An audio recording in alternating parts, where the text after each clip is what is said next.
top 10 new wave of British heavy metal albums not from the UK. So I've been enjoying doing these out of the box new wave of British heavy metal type shows. So what I wanted to do today is celebrate some albums that I think are more or less honorary new wave of British heavy metal albums. I've never done a show like this. I've done honorary new wave of British heavy metal bands before in various 2 or 3 different ways. Maybe with Pete on Sea of Tranquility, Contrarians, my podcast episodes, History in 5 Songs with Martin Popoff. I've got 300 plus episodes now, and I'd say a dozen of them are probably new wave of British heavy metal related. But so what I wanted to do is look at actual albums that I would include in the new wave of British heavy metal, or had the spirit of the new wave of British heavy metal. But of course, you're not from the UK, so you're not really a new wave of British heavy metal band. So, okay, let's start with, boy, I should have put these in order a little better, but let's start with, I rank these as well in terms of importance, new wave of British heavy metal spirit, and yeah, that's how much I love these albums, right? So starting at number 10, I'm going to go with Accept Breaker. So Accept Breaker comes out in there you got the great flying V look on the back. So this is Accept's 3rd album. I almost could have put the first album in here, definitely not the second album, Accept, but this is beautifully recorded, incredibly very well played. It's super professional. It's groundbreakingly heavy for a 1981 album, and it's actually, dare I say, even more locked down and sober and conservative and expensive sounding than the follow-up. But yeah, got to include this, the great Udo Wolf Hoffmann, an incredible album. 1981. That's the other thing with this show. I'll mention a couple bands when we close out, why I left them off. But I like that it's 1981. It's just a good, solid new wave British heavy metal year, not particularly late, right? Next, I went with Riot Narita. And I wanted to reward this one by putting it on the list. So this is a Long Island, New York band, right? And this is their 2nd album. The first album's not that great, Rock City. This is a huge improvement, 1979. I wanted to celebrate it because, this is literally one of the albums that might have formed a tiny bit of inspiration to some bands who wanted to be heavy in that 80 to say 84 space, right? But yeah, not a lot of people would have really known about Riot. But the other reason I want to celebrate this is the recording is incredible. The playing is so tight, so locked down. It's just a no nonsense, but still pretty complicated enough record, and very heavy for its day. 1979, coming from a baby band, coming from a New York band. I mean, there's not a lot of heavy stuff that comes out of New York. Our band in the 80s, Torque, we played Road Racing live off this album, and we actually did Born to Be Wild in the Riot way as well. Yeah, boy, we had another Riot song too. I don't know why we were so into Riot. Anyways, Riot Narita, I've got at number 8. At number 7, I've got Anvil Forged in Fire. I was a little ambivalent putting this on here for a couple of reasons. It is a little late. It is 1983. Anvil from Toronto. And it's also almost too good and too modern sounding and too looking to the future to be included as a new wave of British heavy metal album. They're just too talented. It's essentially a technical speed metal album, proto thrash album. So we are moving away from the new wave of British heavy metal. So it's got too much personality, too much differences from new wave of British heavy metal. You know how I always describe new wave British heavy metal as punk. Well, that too, punk priest or drunk priest, right? Drunk priest is what I usually say, and this is far beyond drunk priest. So there you go. Next, I've got. Let's see. Okay, next we've got, where is it here? Next we've got Europe, the very first Europe album. Man, look at that band. You talk about new wave of Swedish heavy metal, eh? But I've got them in here because this is a 1983 album, so it is late.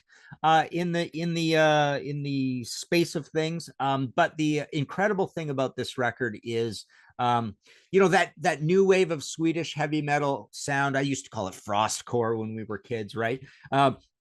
It really does have a lot of that vibe. I mean, in the future to come is incredible. Paradise Bay is incredible. Seven Doors Hotel, The King Will Return, big sort of Euro Teutonic pomp rock, twin leads, sometimes, incredible, like all over the place, Clive Burr kind of drumming. You get the immense John Norum on here, on guitars, Joey Tempest on vocals.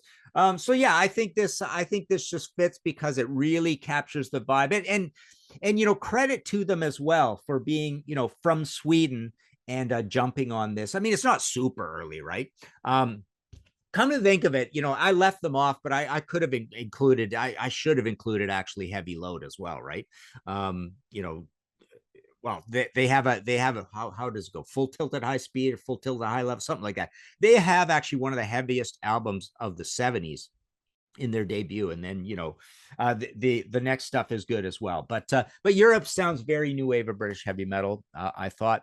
Next, I've got Anvil, Metal on Metal. So we get 2 from Anvil. I wanted to include this just again because they are so talented and these are such absolute classics. And I also wanted to celebrate them because this is 1982. So we are fairly early in things. So, this is one of those rare, times when, this band unfortunately isn't going to progress too far forward, going past Fortune Fire in the 80s. But in 1982, they're kind of wiping the floor with everybody. Like, I mean, this is absolutely incredible content against anybody. Iron Maiden, Saxon, Motorhead, whatever. It's before Metallica. So this is just a beautifully put together, greatly recorded, amazing drums from Rob Reiner, Lips' vocals. I just love his vocals, and so much variety, so many ideas, proto thrash, technical. But it does kind of fit. Even their first album, I could have actually put in here, right? Okay, next we've got a bit of a problematic one, but I thought I'd put them in. I thought hard about this one, but I went with Mercyful Fate, Melissa. 1983, so it's getting a little late. Danish band, Copenhagen, but this is such high quality playing. It's better than most new wave of British heavy metal bands. But by 1983, a lot of bands were getting better. We get Peace of Mind as well, right? But it's beautifully recorded, complex. You think of Satan's Fall on here, crazy. And an incredible production on it. You've got the quite bizarre singing of King Diamond using that falsetto, but not always. He's got many gears. Yeah, it's almost, again, too professional to be called new wave of British heavy metal. It's almost putting these guys down because it's not drunk Priest. This is like post Priest. And the other reason to include them is because we do include Venom, we do include Angel Witch. So the new wave British heavy metal does have a lot of variety anyways. But yeah, so I thought I'd put that in there. Pretty cool. And, again, all of this stuff we're talking about here, it's all getting reviewed and they're getting interviewed in Metal Forces magazine and stuff. So which is an American magazine. But you're getting all the new wave of British heavy metal stuff lumped in with all this stuff. So the American magazines, come to think of it, gathered stuff around from all over the place better probably than even some of the UK magazines. So next we've got, why do I have an extra? No, I don't have an extra on here. I did that one already. So next we've got Highway Child, Storybook Heroes. Love this album to death. If the new wave of British heavy metal is drunk Priest, this is drunk Def Leppard. If this was a Def Leppard album, it would be the very best one. It would actually beat High and Dry by a little bit. It's got so much attitude and swagger and like redline production values and great singing from our man van der Stiegel, and amazing drums, Ernst van E, and just incredibly swaggering, heavy songs, heavier than High and Dry by a little bit, but Jesse James, Going Blind, Fever, Headbangers on here. What an anthem, right? So this is and it really does sound like a new wave of British heavy metal album. It's just got that little bit of cheapness in it, but it's more like excitement and three beers kind of feel. This is an absolute classic. Check this out. You know, don't let the weird name of the band, the weird name of the album, and the weird album cover fool you. This is a drop dead classic album. So I've got that next. At number 2, same kind of story. Torch, the great Torch from Sweden. This is 1983, I believe, right? 83. And the follow-up Electric Kiss, which is not quite as good, is 84, but this is so heavy. Amazing singing by Dan Dark. The production is so powerful. Great drums on it. An absolute classic of thrustcore, of new wave of Swedish heavy metal. I love these band shots on the inside. Look at that. Very cool.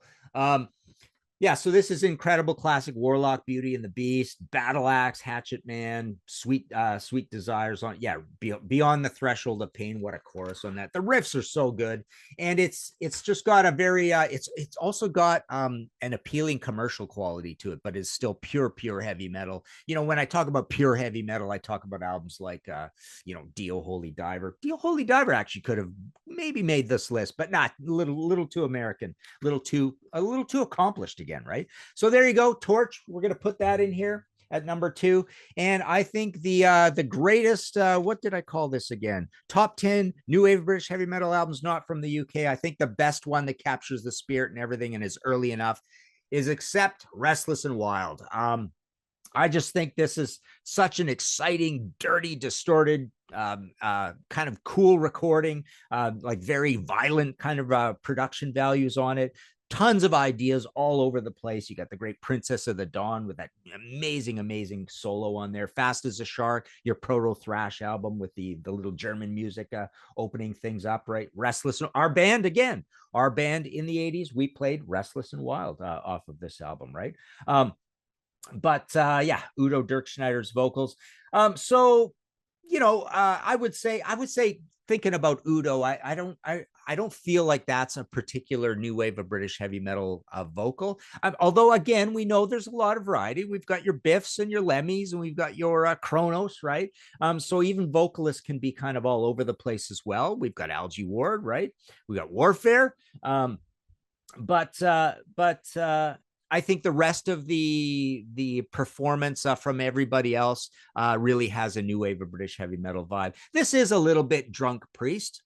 I do kind of like the idea of considering this Drunk Priest, and so it does fit with me calling the new wave of British heavy metal Drunk Priest. All right, so I just wanted to mention quickly. I left out Gravedigger, Heavy Metal Breakdown. I just figure it's a combination of Too Late. Not really a new wave of British heavy metal vocal, a little bit thrashy, a little bit just kind of moving ahead. I left out foreign language stuff. Although I considered Sortilege Metamorphose. That's the one where you get the English version as well from France. But yeah, I left out Baron Rojo and Warning, from France. That was a really good one as well. We could almost put Loudness in here. I left out Vandenberg. I just figured it was too American sounding. And they were considered a little bit Van Halen-esque, right? I mean, I know there's Hellenbach as part of the new wave of British heavy metal, who's considered the Van Halen of the scene, but no, I just didn't feel that the sound was really there to be included. And I left out Accept, Balls to the Wall, because I already had 2 Accept in here, but I also just thought it was they just had too much of a uniformed, interesting idea where it's very AC/DC like, very Twisted Sister like. So I left them out. Twisted Sister, actually, I could have put in Under the Blade as well. That one kind of fits. But again, too much of this sort of straight line blockiness and a different kind of vocal out of D. And obviously they had this weird look that wouldn't have aligned with the new wave British heavy metal. And another one I kind of thought about was Oz, Fire in the Brain, 1983.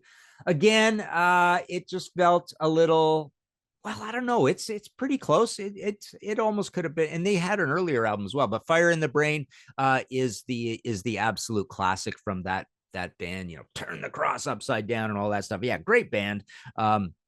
So they could have been in here as well. So there are other ones, but yeah, these are all, you know, I wanted to put in albums that I absolutely liked and kind of show different aspects of these albums that we all sort of consumed around the same time, and we considered, you know, just part of this great new metal scene that was coming up. So there you go, a whole pile of new wave British heavy metal albums, but they're not from the UK.